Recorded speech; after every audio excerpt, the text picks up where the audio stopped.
in there as expected or as anticipated by the NDP. So that's a very major thing I think one could really think about. But in terms of the future, I think the future presents both challenges, some of which have been identified, the inefficiency and all of that, and it also provides for opportunities, depending on, because it's going to certainly open business areas. It's going to open questions around competition law. Recently, I saw an MOU that was signed between the Data Bureau and the FCCPC, and that in terms of trying to ensure that consumer protection rights, competition law principles are aligned with the subject of data protection and all. So that clearly opens up opportunities. And in terms of the jurisprudence, I think the point has been made by the learned panelists that the quality of reasoning that is to emanate from our courts when complaints around data protection are, that's also a critical part. And again, that also obviously speaks to the subject of the capacity of the judicial system, both at the federal and the state level, speaks to the integrity of the judicial process and all of those sort of things. So in terms of the future, yes, there will be challenges. It will be a long walk to freedom, if at all we would ever get there. But there are also opportunities of businesses, data aggregators, data controllers, advertisers, and all of those things.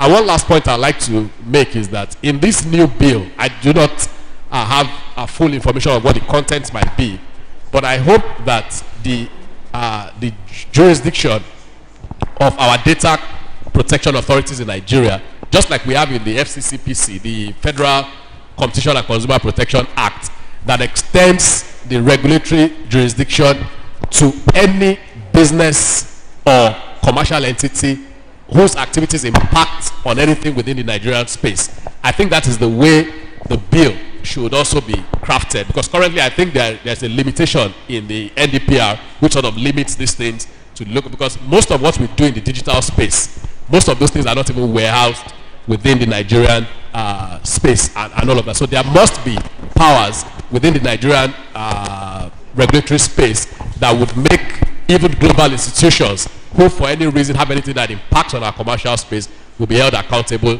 about how they deal with the data of Nigerian citizens. So the future is both challenging, it's exciting, but it's also doable, although it's going to be a long walk. Those are my thoughts. Thank you. Thank you so much, Mr. for that insight.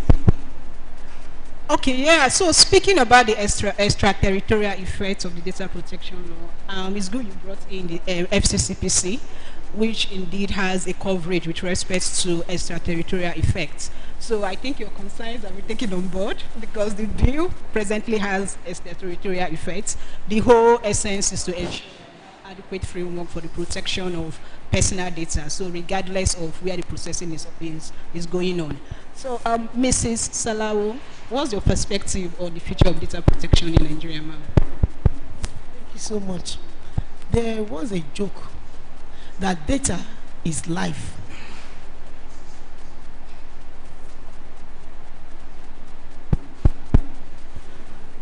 I said there was a joke that data is life. But if you look at it now, we know it's not just a joke, it's a truth. There is no aspect of life that data collection is not relevant. It's in every aspect of human endeavor. And we are talking about Nigeria. Lagos State is, how do I say it? Is a key factor. It's relevant to Nigeria. Let me just put it that way. And that is why Lagos State government has decided to kind of domesticate that law, so that we can do it in such a way that it will take care of the needs of Lagosians, those not just Nigeria as a whole, but of Lagosian itself. And we have said that it has to do with data collected even by foreign agencies that impact upon the lives of anybody who is from the below who is a resident in Lagos State. The implementation now, you know, it's not yet a law, but I'm of the opinion that when it becomes a law, there will be a dedicated court to handle it. Just like we have as it, at least in Lagos State, such as, you know, we have this sexual offenses court. I believe there will be a court like that, because when it comes, it won't be small. Data protection cases that will emanate from it will be serious. It won't be something small. Because, okay, let me give you a joke. It's not a joke, it's a reality. My son did a course, cyber security in Australia. He called me, "Mommy, I'm crying." I said, "Why are you crying? What's the problem?" He said, "In my class today, they made an example of where privacy is not respected and where people use other people's data for criminal purpose. And you know the country they mentioned, our dear nation." He said when he had it, and he happened to be the only Nigerian in that auditorium, he said he just put his head down. And I told him, because the bill was then being prepared, I said it will soon be taken care of. If for no other reason, for that purpose of curtailing the way information are linked to criminal, data protection law will work in Nigeria. I believe so, because the masses themselves, you know, there's a difference between a law and workability of that law. That is in the hand of the people themselves. When the people are willing, the law will have to work. And for us to survive as a people in Lagos State and Nigeria, that law must work. It may take time. It still is in its infancy now. But you see at what will emerge. It will impact the life of everybody. Because we must just get this one right. We must just get it right. That is my perspective about it. That it's going to work. It may take time, but it will work. And even internationally it will work. Why? Because if they don't protect Nigeria, they will be exposing themselves internationally. So there is a need for them to cooperate with us, the international world. Otherwise, they will be exposing themselves too to the danger that comes from when data is not protected. So it will work. But let's have open mind. So you have to work. Thank you. Thank you, ma'am, for that useful insight again. I think speaking about the need to curb criminal activities, I think that's extremely key. And I just have a very personal question regarding this, because there is always this concern with respect to ensuring that there is no abuse when it comes to the power that we've donated to security agencies. I wouldn't want a situation where if I'm just walking down the road, a police officer is asking me, "Where is your food?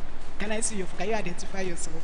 So, Mrs. Ololade, how do you think we can balance that concern? So she spoke about criminal activities, and there is also this genuine concern that you shouldn't be harassed. So how do you, it's actually a problem, indeed, but in your perspective, how do you think we can balance that concern? Yeah, that's an exam. That's a thesis that someone should write for a PhD. Yeah, I think it's the perennial problem of, I would say, balancing, right? So you know that, with the exception of a few rights are not absolute, right? So oftentimes the reason why, law enforcement will ask ask for data is because they are fighting crime, or it's an issue of terrorism and things like that. So there's a legitimate reason to want to do that. But then on the other hand, right, we as individuals also have the right to privacy. So how do you balance that? For me, as someone that is a human rights person, I would say we need to look at it from a human rights perspective and see how we balance, of course, on a case-by-case basis. That for me would be the position. And beyond that as well, I think there's often a conflation of, cyber crime, cyber security, and data protection. There is definitely a connection, but there are distinctions as well. So we have, even in Nigeria, we have the Cybercrime Act that has its role to play in ensuring that you don't use the internet or the online space for criminal activity. But data protection goes beyond the online space. It goes to what happens on a day-to-day basis, even when it's not online. So we should actually try and make sure that we do not conflate that. That said, there is no, I would say there's no hard and fast answer. If you look at something like the GDPR, it uses human rights principles as well. Try and say you have to balance things. Your approach should be proportional, and on things like that. So I think that is, for me, the inevitable way you have to go. It has to be based on human rights principles and human rights standards. And for us as a company, we also face that, right? On the one hand, people share the data with you because there's that level of trust that you're not going to just share that data anyhow or give anyone, including law enforcement agencies. But law enforcement agencies also would generally need the data for, to fight crime or to be able to, investigate crime. So it's always a tough, and you also want to be compliant,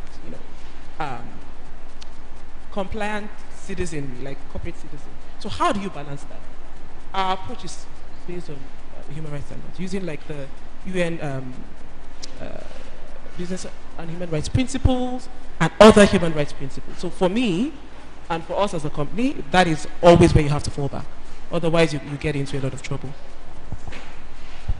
That's really an insight into, we should be paying her for this because she's giving us an expo to the answer. Thank you so much. Thank you. So that's the practical one. So, Mr. Akintayo, do you also have a perspective in relation to this discourse? So how do you balance these rights? The right to ensure that I'm not harassed and the right to fight crime? Yeah, I think that Dr. Olatunji has essentially treated that. Sorry, I think this works better. I'm in alignment with the views she has expressed. It takes us back to where I even started from. The first comment I made, that it's the balancing of the privacy of citizens and the dignity of citizens, and also ensuring that public order, public national security concerns are also very well addressed. So I think it's a balancing, and I feel that the current frameworks that we have in Nigeria also contemplate this sort of situation, because there are clear exemptions that have been created in both the policies and I believe in the upcoming law that has made some sort of exemptions that you cannot hide, for example, under data protection to impede legitimate criminal investigation, issues around national security, even public health issues, and of course the rights and liberties of others. So like she rightly mentioned, it's a whole work of balancing, and there has to just be some standard principles that would apply and all that. And I think we can make an example of one case that I read about. It was all over the internet at the time, where the security authorities, I think in the US, wanted to gain access to somebody's iPhone details. I think that company was Apple, and wanted to gain access, and then the company denied that security organization, I think it was the FBI or something, denied access to it on the basis of both its own company policy and the fact that they felt that it offended the principles of law that they ought to subscribe to. And interestingly, the court upheld and stood on the side of the company, despite the fact that the information that was sought in that instance was something I believe was related to the person's terrorist history and all of that. So somehow I want to assume, of course I want to believe, that the court was responsible in that decision in looking at the overall implication, such that maybe a security agent should not just be able to request from the company, for example, to say, provide us the personal information and activities going on in the private space of this person without a lawful and valid court order. And there's also a similar situation that we have in Nigeria, which connects one of our former, or I think even a sitting member of the National Assembly, with regards to the whole ongoing allegation about organ harvesting and all of that in the UK. You will recall that there was a case that was instituted in Nigeria where the person being accused sought for the court's order to provide certain personal information of a data subject to enhance the defense he intends to make in the UK, and the court granted that order. But the interesting twist to that case is that the data subject has now filed a counter position in court seeking to set aside that decision of the court to say that this decision was an infringement of my data protection rights and all of it. It is left to be seen how the court will decide that, but these are part of the interesting jurisprudence that will guide and create that general body of knowledge as we go along. So it's a balancing act generally. Thank you very much. Thank you so much for that. So you cannot hide under the data protection law to perpetrate crime, but in the course of indeed investigating and fighting crime, the balancing act must be done. Thank you so much. So I think this is the good time to take questions from the audience. So we'll throw the floor open. We'll pass the mic round, and if it gets to you and you want to answer any question, just introduce yourself and go straight to your question. And you can direct your question to any of the panelists.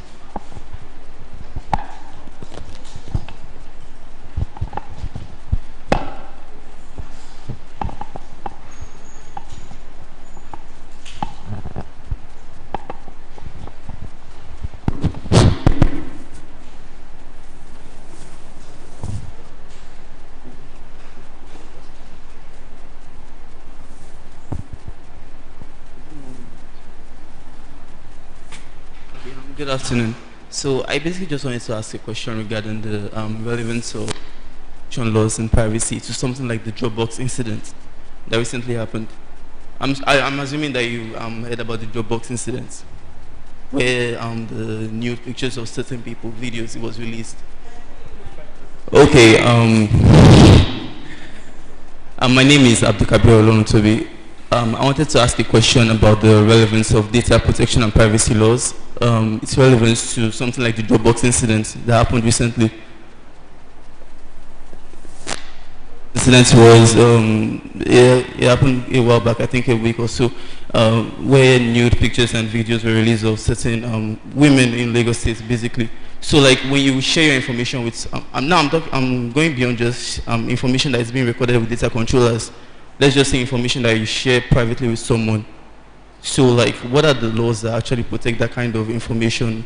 For example, when you share information that you expect to be private and then someone leaks it, and even what's the obligations of things like social media platforms in regulating those kind of things to prevent the spread of it? Like, what role do they have to play when information that is supposed to be private to a person comes out? Should they actually have policies that limit the ability of people to spread that information or control it? Just laws regulating, like principles that should get that kind of situation. I hope my question is clear. Okay. Should I rephrase it or?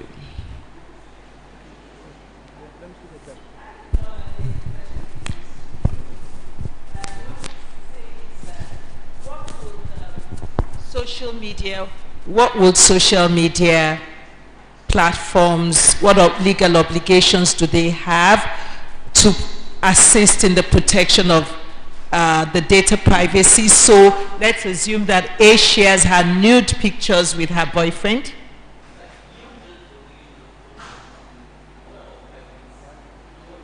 Yes, so that's it. A shares her pictures with her boyfriend. Her boyfriend, maybe when they break up, puts those pictures up on social media. So obligations of that, but what I think I know that there is a case, I can't remember I don't think I know that there's a case, I think it's Ekiti State, where the man involved was convicted of a crime. I don't know which precise law, I think it was their criminal statute in Ekiti State, and the High Court of Ekiti State convicted him for a crime. Under the precise laws, I can't recall immediately, but I can check and give to you before the end of the day. But I think that Lolade should be able to tell us. So can I reach, if I were that woman, can I reach Facebook and say, Facebook, whoever put this picture up does not have my consent. Can you please take it down? Or how, that becomes the obligations of the social media, the third party. But I know that basic privacy rights provisions basic privacy rights provisions will adequately protect the individual to individual. You know, but I think that we should hear from Lolade if there are any obligations and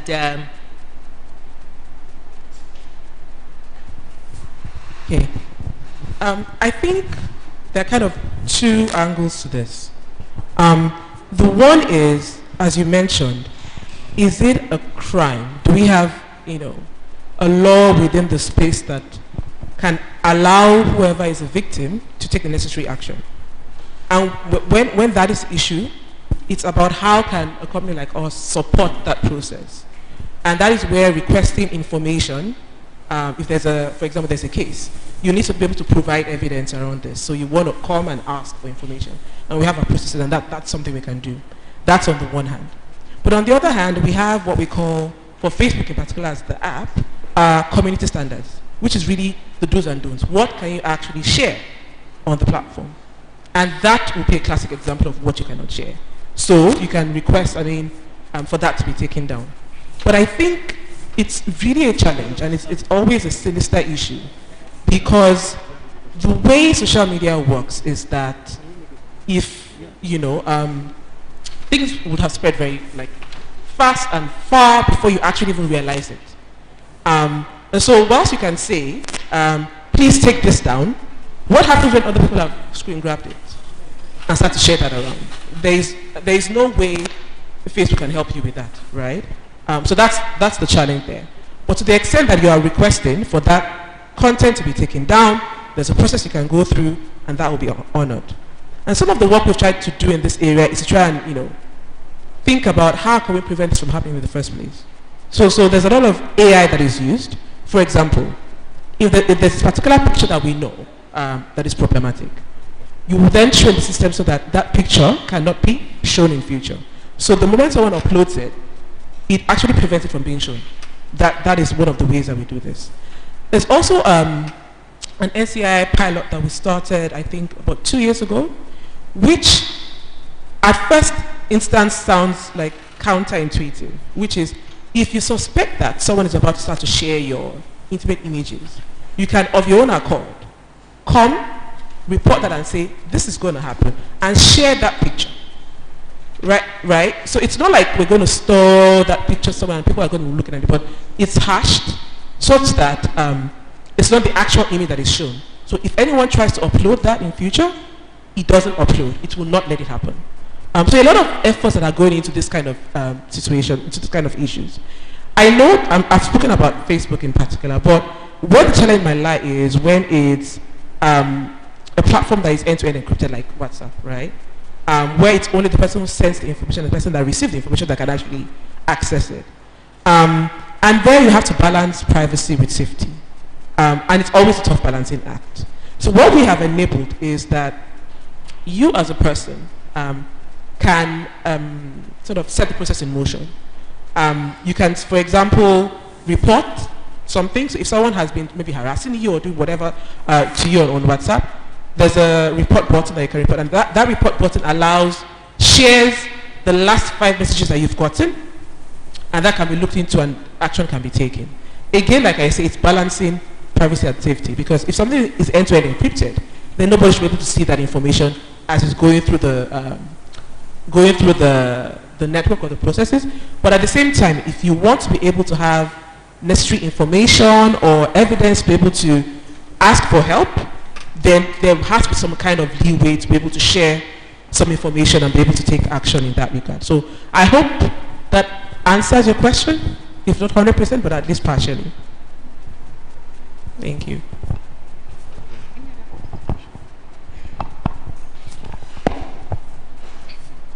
All right. Thank you very much, ma'am. My name is Abdulaziz Abdullah, a student of University of Ilorin. We had a competition yesterday, and it's still going on. Sorry about that. So there is this thing, part of the fact of the competition. There is this software. It's called Cyborg. The ability of Cyborg is that it can fetch data from anywhere. Now, I don't know if this is in existence because I've tried to search for it, but it's not. So I don't know if there's something like that in existence. Now my question is, if something like that is in existence, is it legal for there to be a software or anything that is capable of fetching another person's data anyway, considering the fact that that data that was stored with a person is meant to be, let's say, private, but there is an app or a software that can get it out from anywhere? Thank you.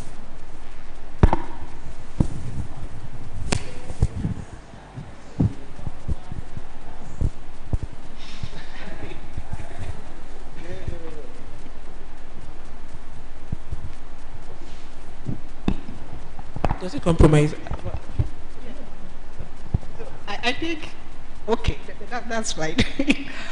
Okay, perhaps the takeaway from that question is, I don't know, maybe Dr. Ololade or any other member of the panel perhaps may want to throw some light on automated processing, because I think he's referring to a system that automatically does things without any human intervention. So if you want to do something. Yes, I mean, I thought of it a little more basic, as saying, on what grounds can you actually legitimately process information? So that will be talking about lawful basis.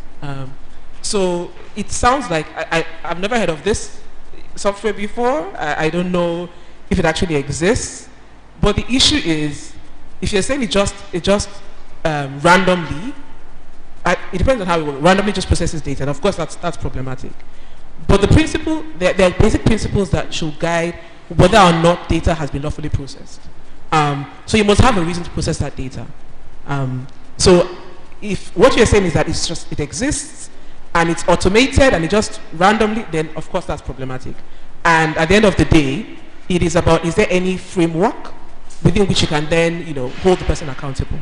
But I mean, your question, I don't know if I've answered your question, but that's my response.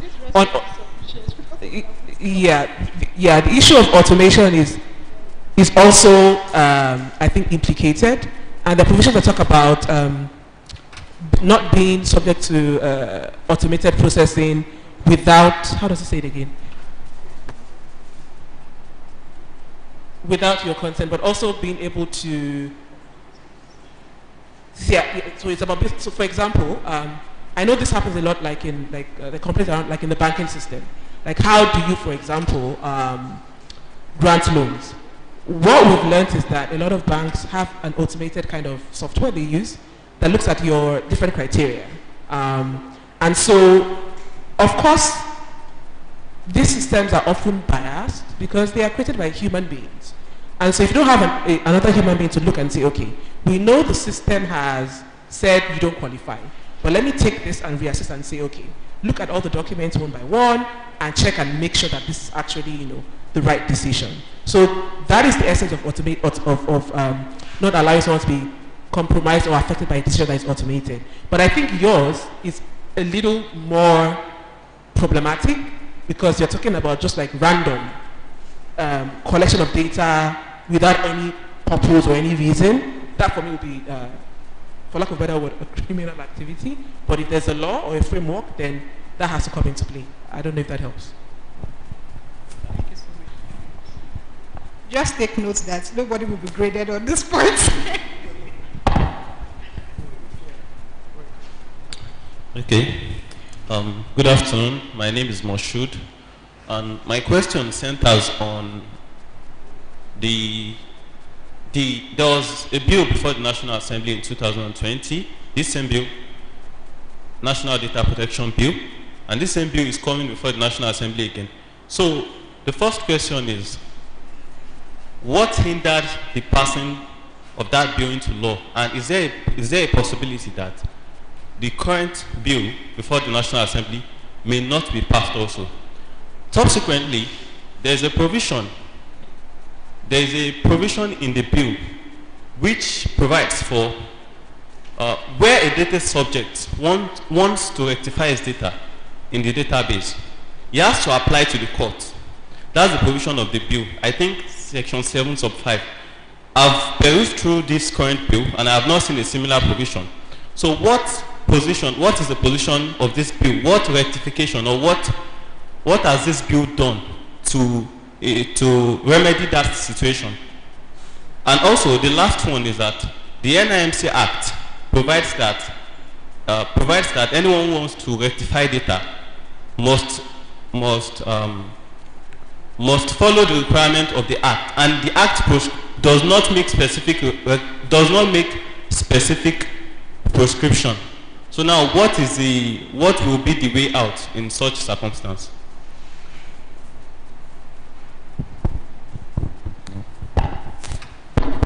I will advise the panelists not to answer that question.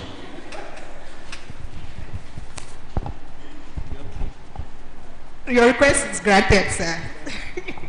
But there was a question around the reason why the 2020 or 2022 bill wasn't passed. I mean, I'm sure that can be answered. So 2020, I know about the 2021, the one for last year. I don't know about the 2021. Or is it the one where it got to the president and it wasn't signed into law? I'm not sure. I think there have been several ones. No, there was one last year where I know a lot of folks, including Meta, were requested to, there was a public consultation process, and that process just went quiet until we then had this new process. So I don't know if it's that one or the one that was like 2019 or 20. So there have been several, there's been like 6 bills in the last 5 years. So I'm not quite sure which one you're talking about. And it's hard to say what the reasons are for not adopting. So the one that you just referred to is like a fallout of the version that the president did not assent to. So that went back to stakeholders to be enhanced and to receive comments. So, so which of the versions are you referring to? But the point is, in relation to your specific concern on the rights of ratification, so that has been taken care of. So you don't have it being conditioned to any circumstance or anything of sort. So it's automatic. So it's a right of the data subjects to ask that any erroneous or incorrect data regarding the data subjects to be corrected. Yeah.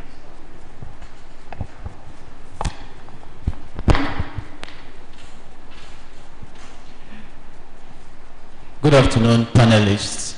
My name is Paul Chima. I am a student of the Faculty of Law, University of Benin. I am happy to be here, I must say that. So I have 2 questions. One has to do with it's not quite recent. It's a case in 2018, the case of Etisalat and NAA, a case where the court held that Etisalat releasing the phone number of NAA to a company that sends bulk messages amounts to an infringement of the privacy of Barrister NAA. My question is a phone number a private information that needs to be protected? Is it can we say it's a private information that even can come within the provisions of section 37 of the CFRN? Then secondly, there is an app called Truecaller. Truecaller is an app that if I use it to call you, even without telling you my name or you don't know me before, it tells you my name and it gives you information about me. I feel Truecaller steals people's contact list. Once you download the app and you register and you start using it, there's a way that it steals people's contact list and uses it to tell a third party what your name is and some information about you. What is the Nigerian jurisprudence doing as regards this particular app? These are my questions. Thank you.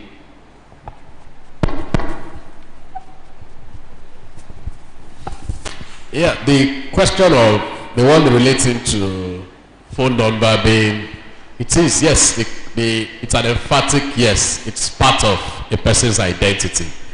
You know, when we're talking about the future of data protection in Nigeria, these are some of the far-reaching insights into the future, that there's a lot that is now tied to individuals beyond. I doubt if anybody in this, among all of us seated here, I doubt if anyone can do without their phone for, say, 1 month.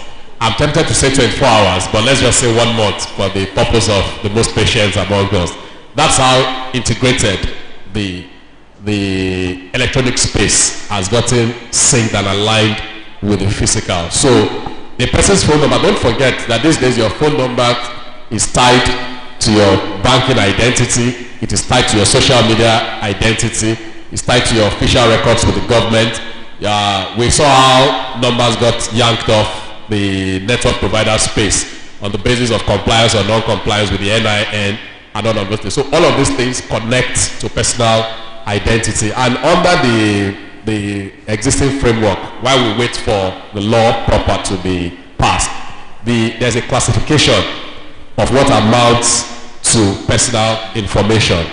And there's also, do you know that even your political views, your philosophical ideas, your ideas about basic things going on in society, they also constitute part of an identity that is subject to data protection, and certain rules are not apply. So that's so yes, it is, and I think it is logical and rational in the world that we live in today that phone numbers that are specific to individuals should be deemed as part of their personal identity because of the risk that there's risk of harassment, there's risk of criminality, there's risk of even commissions of offenses, crimes are attached to it.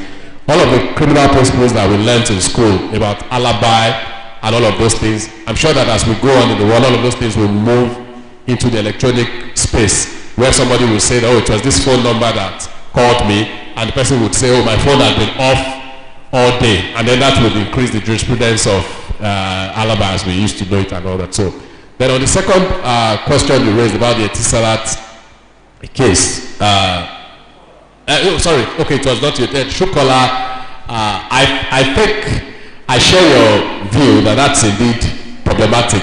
For example, I don't have the Truecaller app on my phone, but I'm sure that if somebody dials my number right in this audience now, my actual name would pop up on the person's phone if the person has that Truecaller app. I think that is problematic. Actually, I agree with you. And when Dr. Lado was talking about some of the efforts and this community rules thing about Facebook and all that, I thought in my mind that some of the ways that progress is made in society is also that as government is thinking, that's on the assumption that there's responsible governance, as government is thinking towards the future and protection of citizens, it tends to also sort of guides how innovations happen in the industries. So I give an example. For example, when somebody asks a question about inappropriate personal information flying around and what the service provider does, and then there was a point made about, okay, what do you do to those who screenshot, for example? How do you protect yourself against that? You would see that the business community, that's the innovative business community, is responding to some of these things, because I know that WhatsApp, for example, there is another feature about view once. I'm sure because it's the same company, view once, whereby even if I send you a picture and I want you to just see it just once, I can do some sort of setting and then you do it. But again, WhatsApp also realized that people do screenshot those things and keep them. And there was some sort of notice I saw that that's also being worked on, such that you would not even be able to screenshot. So that's some of the ways that industry also responds to regulations and the concerns and futuristic thinking. You see, most of anyone who uses an American model or American specs vehicle, like they say, you see that oftentimes your headlights for some models is automatically on, regardless of where you are, whether you're in Nigeria or wherever. And I don't know how true this is, but it sounds logical to me, because a friend told me that it was a product of regulation in some parts of the US, where they said that once there is fog or mist to a certain level, you are mandated by regulations, traffic regulations, to keep your headlights on for the protection of yourself and of course other.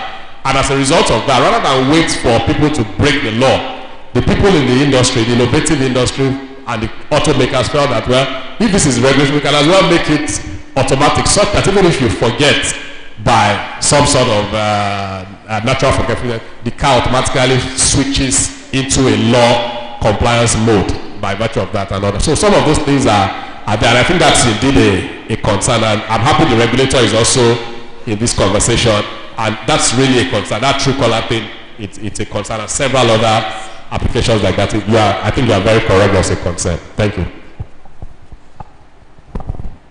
Because of time, I think we just, are there more questions we'll just be able to take one, and I see that I dare not recognize my acting Vice Chancellor. So we'll just take one from you and then one from her. But quickly, you also asked about the jurisprudence of Nigerian courts on Truecaller. Yeah, there's a case, Daniel and Truecaller. The court did not find Truecaller a violation of privacy, but the case was decided largely on technical grounds. It's on appeal now, and that's for now. That's their position before the court. So just take one of them, then we'll come to Prof. Okay. Good afternoon, everyone. My name is Eze Victor from Niger Delta University. Actually, I had 3 questions, but I'll just change them into one so it can be addressed. Please do. Yes. So there is this kind of, I don't know if it's an abbreviated WhatsApp app, like a GB WhatsApp, where if you're using a GB WhatsApp and I'm using a normal WhatsApp, if I send you a message and I delete it, you will still have a copy of that message. And I don't know if that WhatsApp is under the main WhatsApp, so we don't know if the safety of our deleted messages, if it's a charade or if it's actually safe, or if they are not under the main WhatsApp corporation, then I think WhatsApp also has a duty of making sure our messages are safe with them. And also, like a network service provider, you find out that if you use a loan application, probably you download the loan application and apply for loans, within a period of a few months, you begin to receive text messages from other loan applications trying to buy your mind and tell you to take loans from them. We don't know how they got our data, knowing that we actually applied for a loan application. So I want to know how our new data privacy bill is going to cover this, and given that the NDPR also provides that a breach of the NDPR is a breach of the NISDA Act, and there is no actual enforcement procedure for this. I want to know how the new data protection bill is also going to address these issues. Thank you.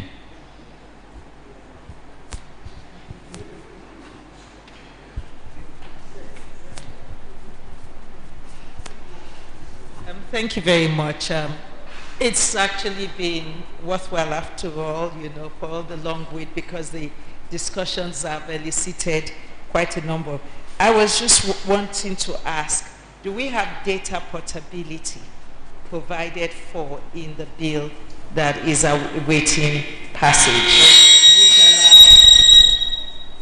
which allows the data subject to actually approve, data movements and things like that? Because I think, I can't remember the name, but representing Ministry of Justice, she raised that question of, when your data has to go round and round, because it's really important that we have provisions around data portability. And there are a lot of issues. I think that we can shape the jurisprudence, and that's why it's good that we actually have scholars here, students and academics. Your projects are waiting. So we can raise these questions that you have raised here, can actually be the subject of your final year research project, where you look at, Truecaller, and you evolve what you think, the direction in which you think the jurisprudence should go. And I can tell you that we've just done the call for a journal, under this project. And if you do have such articles, I don't think there's any law that says that you must have graduated. It is the quality of the article that will determine whether it makes it in, and that way we begin to shape the jurisprudence. The other question, the one I just want to raise, and adding to some of these tricky areas where tech is evolving, but it's all seemingly supporting us, and is the use of USSD codes, to verify certain personal data. So all around Nigeria, we know you can check your NIN number by dialing the so and so. You can check your BVN by dialing so and so. I think it's also important to look at that, because, and unfortunately, it seems to be very commonplace, and takes advantage of our people whose awareness level is so you know, pretty low, and it's like, oh, you can check your BVN by dialing so, so, so, and so. It's so easy that it means that you readily can access the data of other people. And sometimes what also happens is where those USSD codes charge, people claim that they have been charged without receiving the information that they're supposed to have. So these are areas that I just want to implore us as scholars, which is of course inclusive of students and practitioners, you know, to begin to look at how shape the jurisprudence ahead, you know, anticipate and let us shape the jurisprudence. I think Dr. Akintayo is on a project, and it would have been nice for him to say one word about putting human rights into AI. You know, talking about the question, the whatever AI development that scans data and, you know, elicits all sorts of things. There is a research team in University of Lagos that is made up of the human rights scholars as well as the computer science, IT people developing. And the idea is, how do we ensure that the the human rights issues, you know, are averted to in the development of the gadgets. Thank you.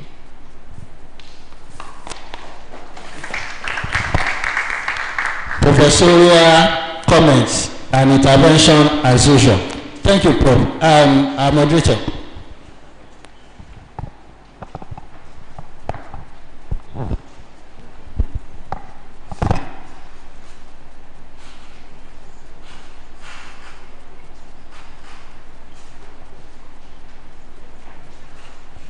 Okay, so for the first question about WhatsApp, let me give to Dr. Mula. Thank you. Okay, so this is the first time I'm hearing that there's two WhatsApps. As far as I know, there's only one WhatsApp. I mean, there is WhatsApp that is used by ordinary people, and there's the business one that business people are using. But that's still the same, you know, it's still the same app.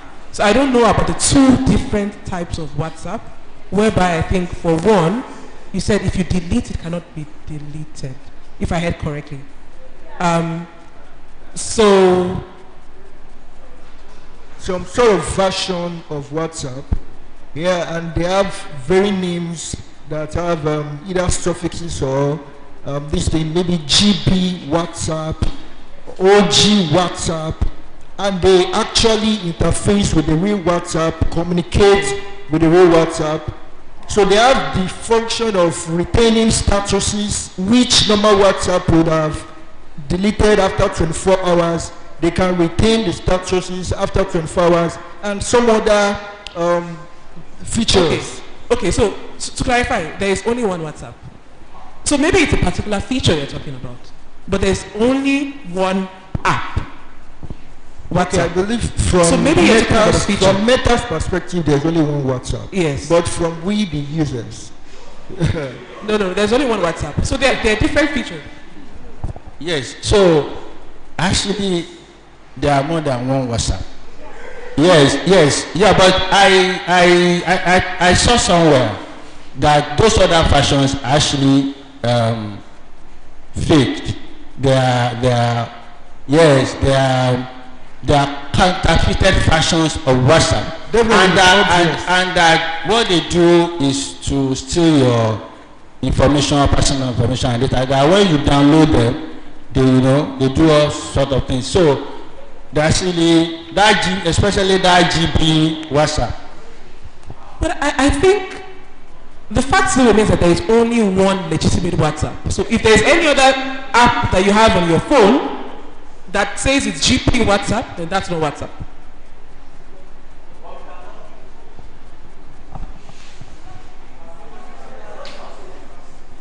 The issue is everything you can do on the WhatsApp, normal WhatsApp, legitimate WhatsApp, you can do with it.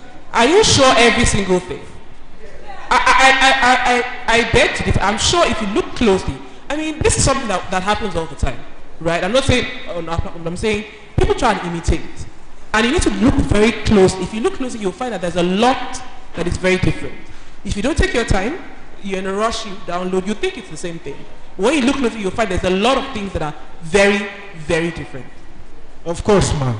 I think the reason why a lot of people download it is because all those other privacy issues that the legitimate WhatsApp already, handled, these other versions evade them. And that's the reason why a lot of people go for it. We all know that it's not actually Meta that developed them. But why is it that Meta is not aware and has not investigated and has actually pulled those apps out of the market? Okay, so this is the first I'm hearing about this, to be honest. And of course, I'll take that feedback to internally to my colleagues and see if anything can be done about it. But from what I know, oftentimes you find these apps, you sort of take one down now, the next one pops up. So it's a perennial problem, but at least now I know that there are many, many WhatsApp wannabes.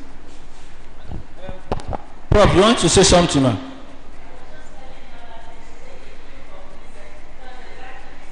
Whatever. Cloning, WhatsApp clone apps. You can clone, and let me just read this out.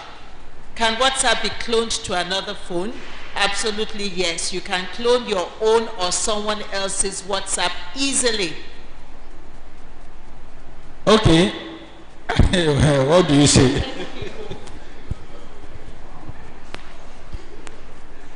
Okay, I think the time is far gone.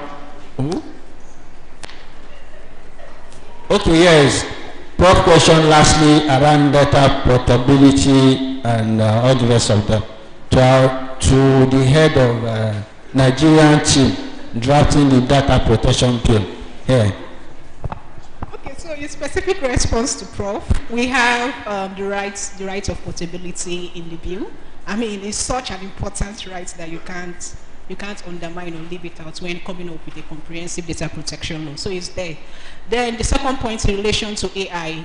So there's this concept called privacy by design and privacy by default. So what those essentially mean is that in developing an app, you even need to take into cognizance the data protection laws. So if, for instance, your law says you should have data minimization, so you shouldn't gather data that you don't need, what that will ordinarily translate to is that when you're developing that app, you will put into that system a situation where maybe after 6 months, automatically every data that is not in use will be deleted. So at default, you have those mechanisms in the app or in the technology that you're developing. So I think Nigeria is actually still advancing in relation to that. So those concerns were part of the things that we took into cognizance in drafting that law and the bill. So presently what we have is the right of a controller to take into cognizance security and organizational measures. Now, this privacy by default and privacy by design are part of the organizational and the security measures. However, I think we should be careful to want to perhaps do a wholesale of what we see outside, because we are not yet there. You wouldn't want a situation where you're telling people that you should have by design things that you don't need to be automatically deleted. By the time you impose that obligation, we have SMEs. They may not be able to afford that technology. What then happens? So I think we have to take into cognizance Nigeria peculiarities in dealing with that concern. I wanted to say something very quickly about data portability. I know that I think the GDPR was the first to bring it through, and it's a very important right, not only for data protection, but for competition. But I think there's a lot of unanswered questions around this, and there's a lot of work that is needed to clarify a lot of issues. We released a white paper a couple of years ago, sort of trying to flesh out some of the issues that we think need to be addressed. For example, even the concept of data portability, it means different things to different people. And so how do we get an alignment on what data portability means? The other question is, what data is portable? Portability is about information you have provided. Often people say, I want to be able to move my data from A to B. Sometimes, when you provide data, that service provider has taken that data and done a lot of work around it.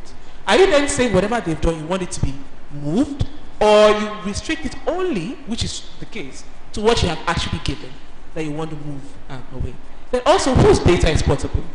If I'm in a picture with 3 other people, right, how do you then decide whether or not it's okay to share, or if I want to move that data from platform A to platform B, and there's 5 of us in that picture, there's 3 of us in that picture.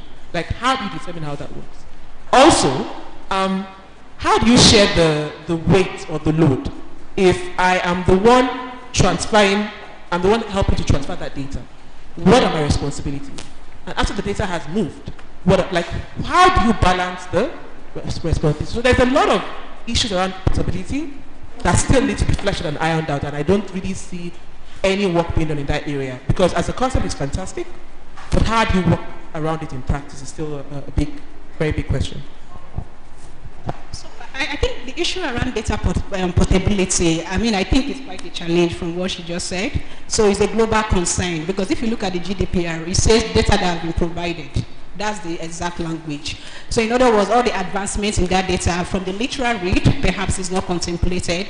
But when you marry this with the right to access, one may want to argue that if I can access my data, I should be able to direct that you send it to somebody else. All those arguments are still there.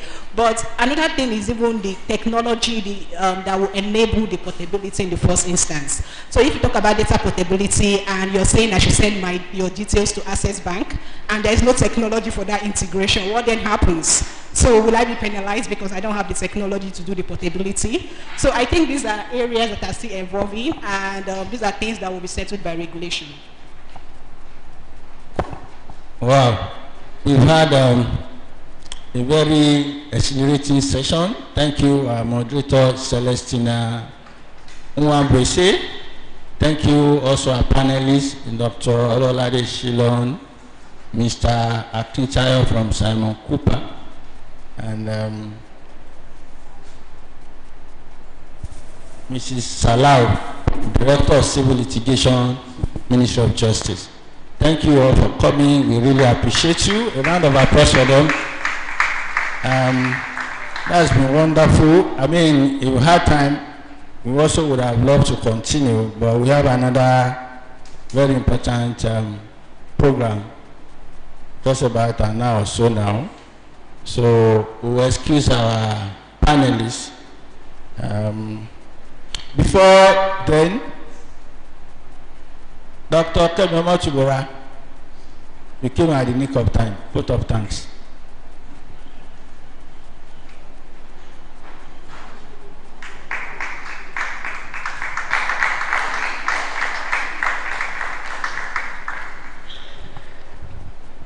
So let me first apologize for coming late. I had hospital appointment for my daughter, so I'm very sorry for arriving late.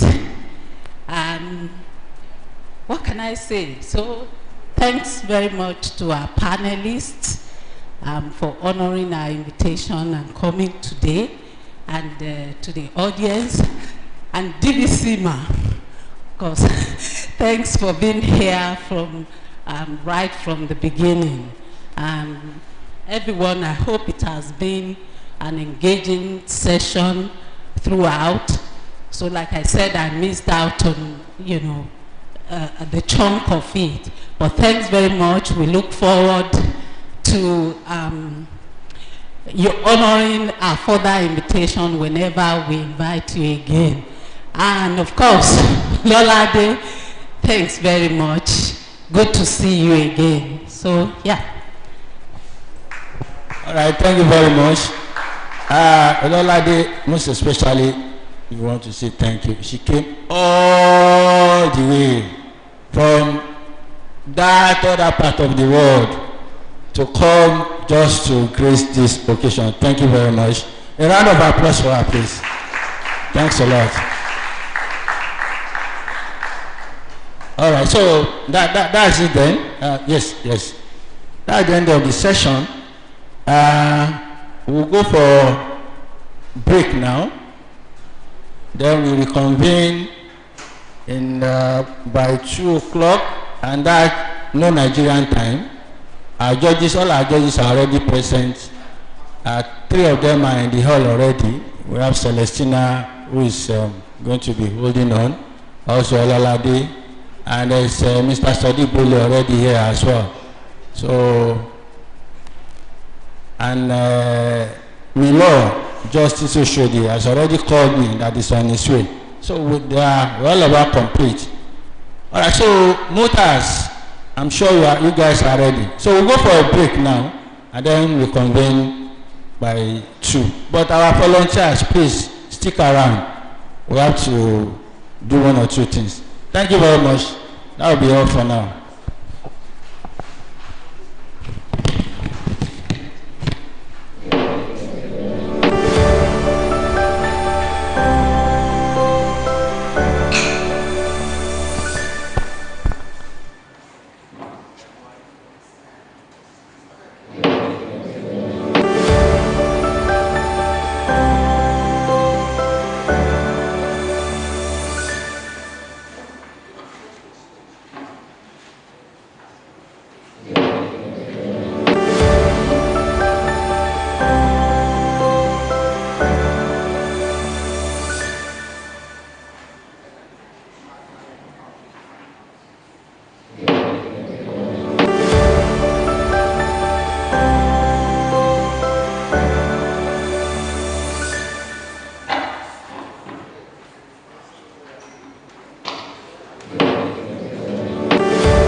How far? You hear me? How far? How far?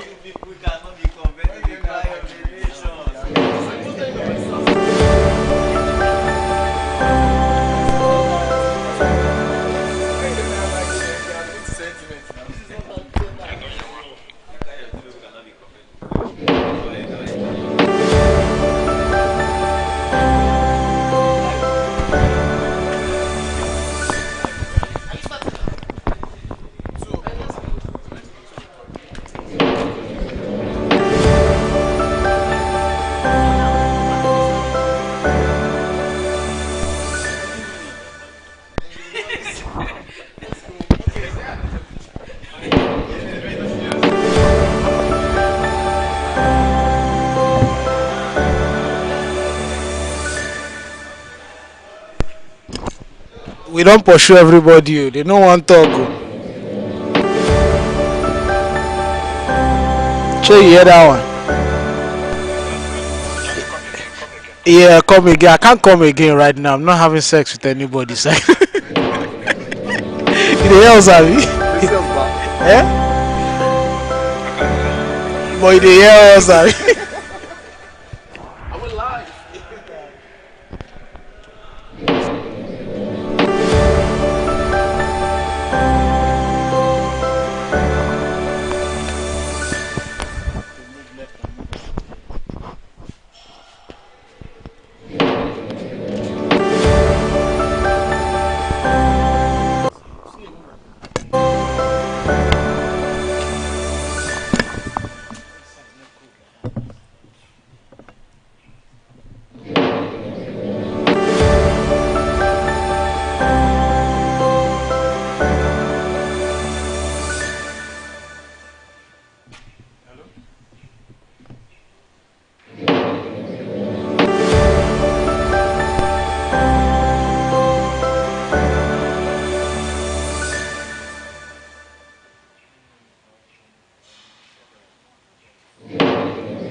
because there is something called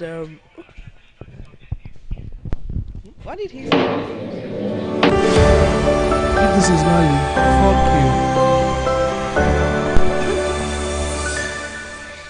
you. Okay.